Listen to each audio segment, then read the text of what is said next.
Yeah, it was WRTC, Waterford Regional Technical College. I was a student out there. When I was a student there was only about 800 students. And there was a full-time president. The rest were volunteers from the student body. And there was a girl, Margaret Bowett, being previous president. And I had no intentions of getting involved in anything like that. I had no interest in politics or anything. But the elections were usually held in February, and then the president would take over at the end of that college year, which would be about May. And I got on fairly well with most people in the college. So somehow I found myself getting elected student union president, going into the college year 79-80. And as part of the job, it involved booking bands and discos, which back then we used to run in the canteen in the college, which held about 400 people. It might be hard for people to realise this, but there was no nightclubs or anything in Waterford at that time. I think the Ardree Hotel was the main hotel, and we were able to get that once a year for the college rag ball, and that's because it was for charity. So there was no nightclub to run a student disco.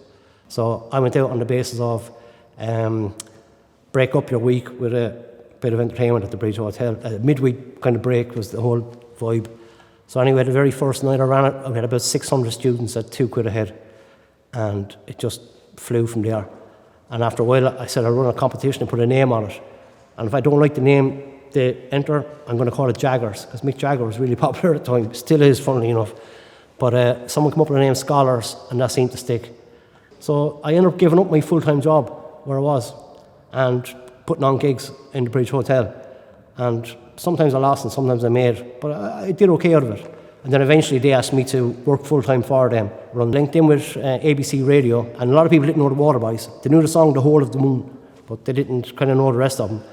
So I did a deal with ABC Radio that for 2 weeks solid, on every DJ's programme, which would normally be every 3 hours, they would play The Whole of the Moon plus one other song off the Waterboys album. So after 2 weeks, people kind of got to know, brainwashed people, they got to know the Waterboys. And whereas the most I'd ever charged before was £3 for a gig, this particular gig I had to go for £4. And I needed 400 people to break even. And if I didn't get that, I was at a loss.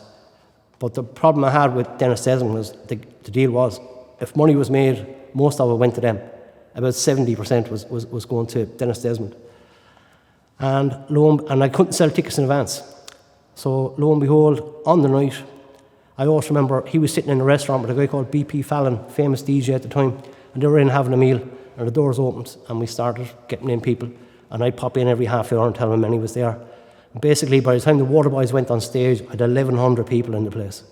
And then this opportunity came up to get my hands on the Stone Court as it was, and I had been briefly Cheers, and it hadn't worked out, and I knew it was available.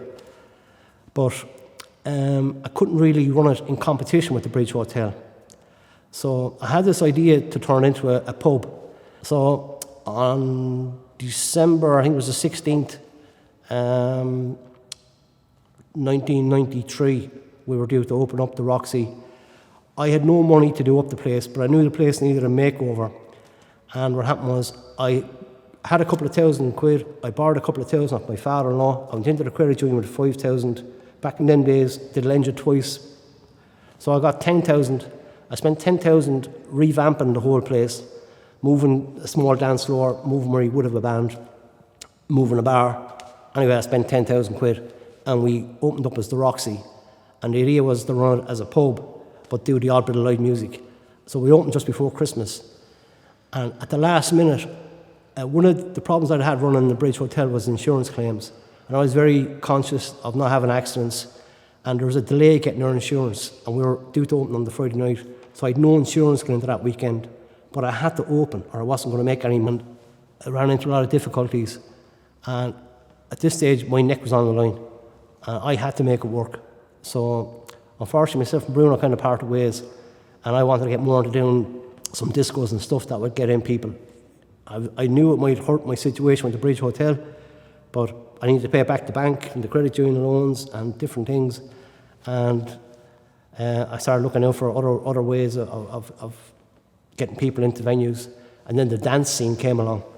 And for a few months there, on Saturday night, we would have 400 or 500 people in for a celebrity DJ in from England. That was costing more money than what I used to pay out for bands. And I wasn't too familiar with this kind of scene at all. But it was bringing in people. So the first kind of dance scene. It was called Can't Stop. And there was a local music promoter, Dan was his name, used to bring those DJs. And we kind of gave him the Saturday night to run. And it went really well, and we kind of did okay, but those people didn't really drink. And even though we were doing the numbers and I was kind of making money, I just didn't feel comfortable. There was a kind of a drug element to it. And then I was only leasing the venue and I had an option to buy it. And I had to take up the option to buy it. The only way I could do that was go to my bank manager and say, look, here's my takings. And I went to him saying, hey, look, I've got fantastic takings. I'm there a year now. Give me the money to buy the place. And he said to me, Martin, I have to tell you, there's terrible talk around about the place and drugs and this kind of scene you have going. And it was like a kick in the teeth. And I said, oh, sugar. I said, look, I can't afford to lose this. Everything's on the line here. I've got to make this happen. What can I do? He said, if you can get rid of that scene and carry on, even for get me 6 months more figures, without that kind of a scene, I'll get you the money. I wasn't a barman. I never pulled a point in my life at the time. I just saw myself as a promoter. I would have stayed in the Roxy if I had gone in working properly, pulling points and serving people. But I never saw myself as a barman. I felt I didn't have the personality for it. And we had some great staff at the time. We had a guy, Davy Flynn, we had Laura Purcell, we had Phil Burke, we had some brilliant staff, people who I felt could do that job better than I could. We had great doormen, some of the lads from the Freewheelers were the doormen, and good DJs and good people. And for a few years there was a fantastic vibe there. When people came, we kept our prices, we weren't in disco prices, we kept our prices pegged at pub prices. And we tried to just give value for money and look after people. And it was great for a few years. And then unfortunately, coming into 97, the government made it known that they were going to extend the pub hours on weekends. And they decided that instead of like 11 o'clock or half 11 closing, the pubs would close at half 12 or 1 o'clock on Thursday, Friday and Saturday. Now the Thursday didn't last long, but to this day we still have the Friday and Saturday. And I kind of felt, well, who's going to leave a pub at 12, half 12 and pay into a kind of a nightclub situation?